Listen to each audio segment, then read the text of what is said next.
Have you ever wished you had a superpower? What about one that could cause other people to take action for things that mattered to you? What would you do with that kind of superpower? What would you change in your business, in your community, or in your relationships?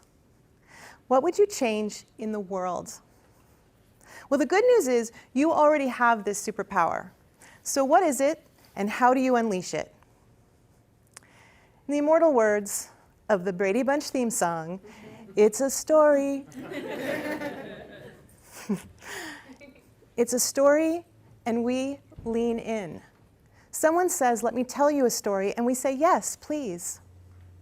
The first thing that I want you to understand about your superpower is that it begins with a story.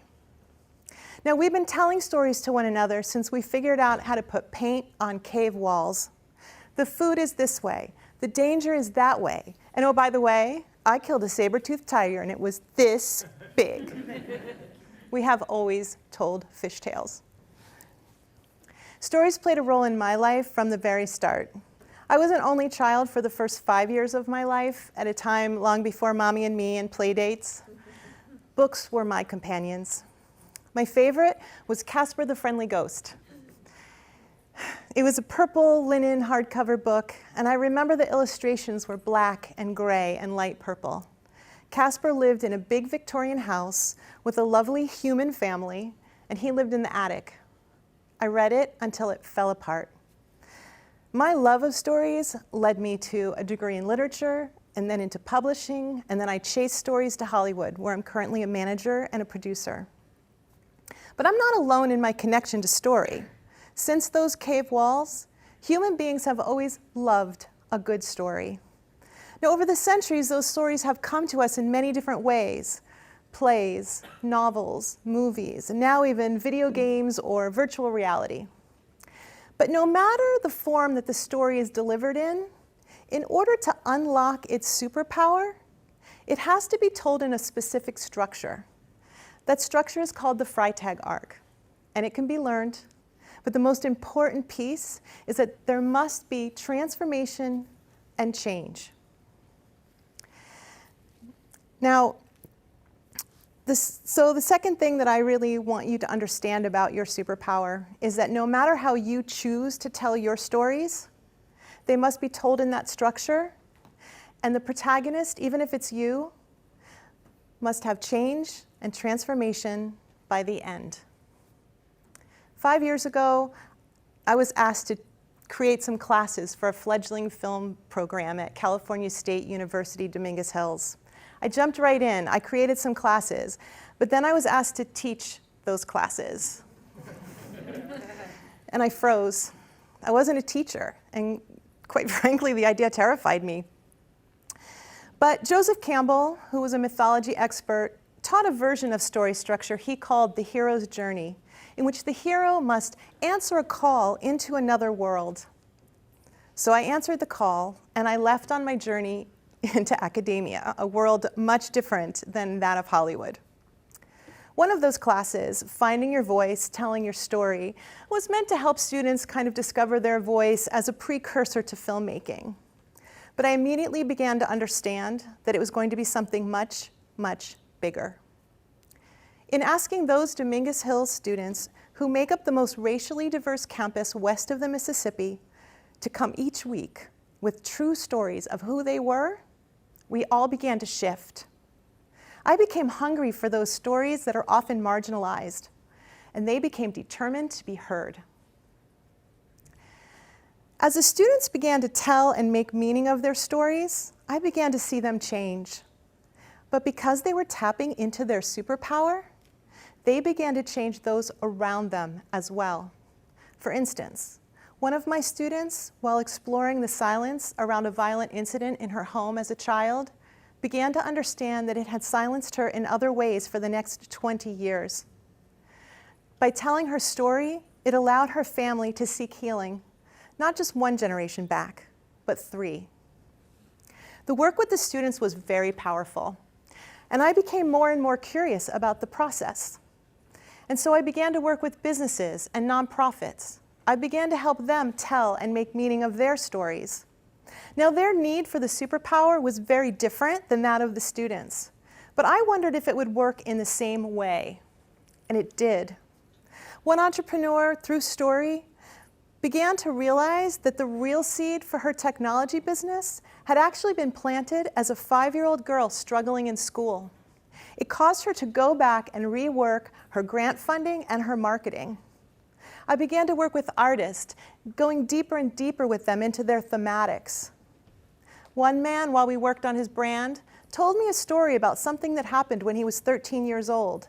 And all of a sudden, he had clarity about why he had sabotaged himself when he needed to step into the next level of his business. It has freed him to build the business that he wants. So I was seeing the effect of story on my storytellers. But I wanted hard proof that story was a superpower. So here's what I found out. It's a story, and we lean in. Someone says, let me tell you a story, and we say, yes, please. But that's not entirely accurate. If we have known intuitively for centuries that story could be used as a tool for change and connection, with the onset of functional MRIs, which are brain scans, we now know why. We can literally see with an fMRI that when someone is being given data, 2 places in their brains light up on the scan. When the same data is given in the form of a story, 7 areas of the brain light up. But here's the thing, so does the storytellers. They become connected. But I know what you're thinking. You're like, well, you promised me a superpower that could cause other people to take action. So I want to tell you about Paul Zak, who has been on the TED stage. He's a specialist in neuroeconomics. So he was interested in why people make the business decisions that they make. What he discovered was how story works on our brains.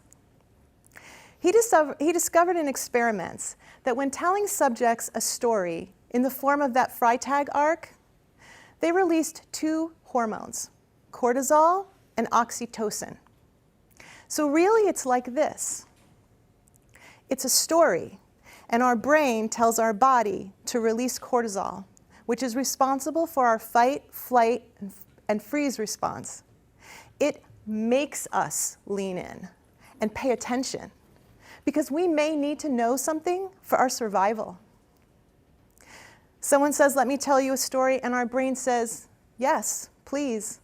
And as the story begins to unfold, our bodies begin to release oxytocin, which is responsible for bonding.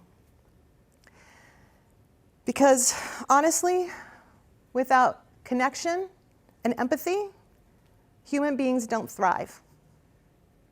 But most interestingly, what he learned was that those hormones could be measured and the levels could be used as a predictor of behavior. So in those experiments, he asked the subjects if they would be willing to donate to charity some of the money that they had earned for the experiment. In other words, he called them to action. And by measuring the levels of oxytocin that were released in the subject's body while listening to the story, he was able to predict how much money they would donate. So imagine that. What kind of stories are you going to tell in your business, in your community, in your relationships? What do you want to call people to action for? So understand this. Your superpower is backed up by science. When you tell a story in a specific structure, hormones are released in both the listener and the storyteller's bodies that connect them and can call the listener to action. It turns out that human beings love stories because we're literally hardwired for them. They connect us. They tell us about the world and our place in it. They allow us to see ourselves in others. So knowing the science, I believe that I loved Casper so much because he lived in a loving home, but he was the only one of his kind, just like 5-year-old me.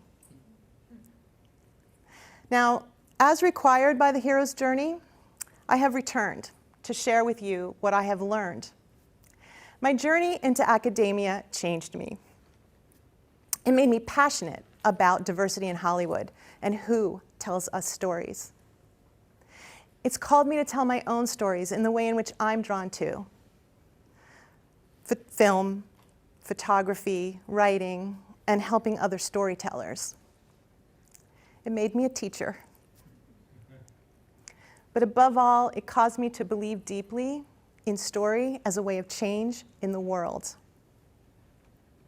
Now, a lot of people will say to me, but I don't have any stories. I promise you, you do. And they're important. And the deeper you go with them, the more meaningful they are going to be to others in the world. You have the superpower to tell a story that can call other people to action for things that matter to you. So having shared all this information with you, I'm going to ask one thing. Please use it for good.